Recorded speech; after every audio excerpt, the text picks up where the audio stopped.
Assalamualaikum warahmatullahi wabarakatuh. Selamat pagi, apa kabar anak-anak? Saya Ibu Ika Nopita. Selamat bergabung di kelas biologi.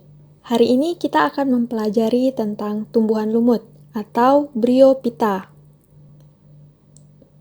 Tujuan pembelajaran kali ini yaitu peserta didik diharapkan dapat mendeskripsikan ciri-ciri umum tumbuhan lumut atau Bryophyta. Yang kedua, dapat menggambarkan skema siklus hidup tumbuhan lumut. Yang ketiga, menyusun klasifikasi tumbuhan lumut. Yang keempat, dapat menjelaskan peranan tumbuhan lumut bagi kehidupan.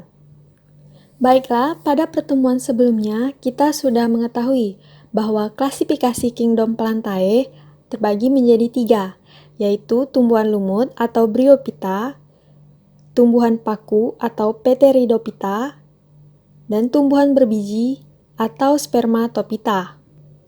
Bryophyta. Bryophyta berasal dari kata Yunani dengan 2 suku kata. Bryon artinya lumut, pita yang artinya tumbuhan, berarti tumbuhan lumut. Pada umumnya, lumut berwarna hijau karena mempunyai sel-sel yang memiliki pigmen hijau berupa klorofil, sehingga lumut memiliki kemampuan untuk menghasilkan senyawa organik melalui proses fotosintesis. Itulah sebabnya lumut tergolong organisme autotrof. Lumut merupakan kelompok tumbuhan Atreotophyta atau tidak memiliki berkas pembuluh yaitu xilem dan floem. Sebagian besar tubuh lumut berupa talus atau lembaran. Lumut sering ditemukan di tempat lembab, di bebatuan, di tembok, maupun di permukaan batu bata. Reproduksi lumut secara seksual dan aseksual. Struktur tumbuhan lumut. Lumut merupakan tumbuhan talophyta, yaitu tumbuhan yang tidak bisa dibedakan antara akar, batang, dan daun. Lumut memiliki batang semu, daun semu, dan akar semu yang disebut rizoid.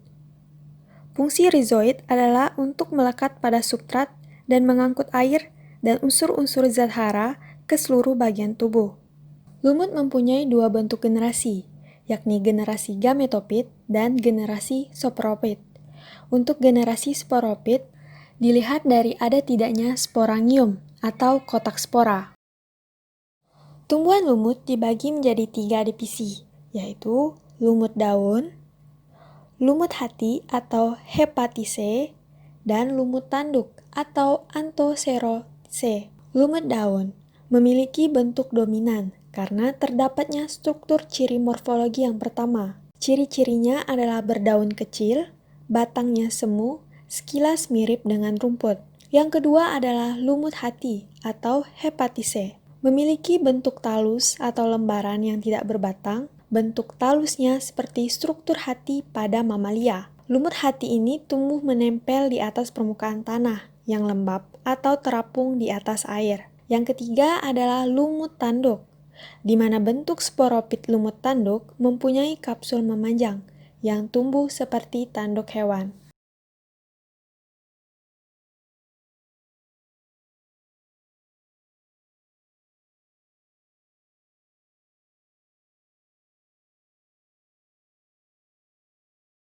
Reproduksi tumbuhan lumut. Lumut mengalami proses pergiliran keturunan atau yang biasa disebut metagenesis antara generasi gametofit dan generasi sporopit. Reproduksi aseksual adalah dengan spora, yaitu generasi sporopit. Sedangkan untuk reproduksi seksualnya adalah dengan penyatuan gamet jantan dan gamet betina pada generasi gametofit. Generasi gametofit inilah merupakan generasi yang dominan dalam daur hidup lumut. Ini merupakan gambaran skema metagenesis lumut. Untuk lebih jelasnya tentang metagenesis lumut, kalian bisa menonton cuplikan video berikut ini. Tumbuhan lumut bereproduksi baik secara seksual maupun aseksual. Pergiliran keturunan yang terjadi melalui reproduksi seksual dan aseksual yang bergantian ini disebut metagenesis. Metagenesis tumbuhan lumut diawali ketika kotak spora atau sporangium pecah dan mengeluarkan spora-spora yang telah matang. Jika spora tersebut jatuh di tempat yang lembab, spora akan berkecambah. Kecambahan spora menghasilkan untayan seperti benang atau filamen yang bercabang-cabang, disebut protonema. Protonema membentuk kuncup, yang mana tiap kuncup menghasilkan tunas tegak mirip daun yang bercabang. Tunas tersebut adalah cikal bakal tumbuhan lumut. Antheridium yaitu organ kelamin jantan, dan Archegonium yaitu organ kelamin betina akan muncul di ujung atas tunas. Selanjutnya, dari Archegonium keluarlah sel ovum, sedangkan dari Antheridium keluarlah sel sperma. Kedua sel gamet tersebut dapat bersatu dan melebur dengan perantara air, kemudian terjadilah pembuahan yang hasilnya adalah sporogonium. Sporogonium adalah sel induk spora yang akan membelah secara meiosis untuk membentuk spora yang disimpan dalam sporangium. Jika kondisi lingkungan mendukung, maka sporangium pecah untuk melepaskan spora dan metagenesis pun kembali berulang. Karena lumut merupakan kelompok dari kingdom Plantae, sehingga lumut mempunyai peranan atau manfaat dalam kehidupan sehari-hari. Yang pertama adalah sebagai penyerap polutan, kemudian penyedia oksigen dari hasil fotosintesis, yang ketiga adalah penyimpan air, yang keempat adalah sebagai tumbuhan perintis bagi tumbuhan air, yang kelima sebagai obat-obatan yang digunakan dalam bidang medis.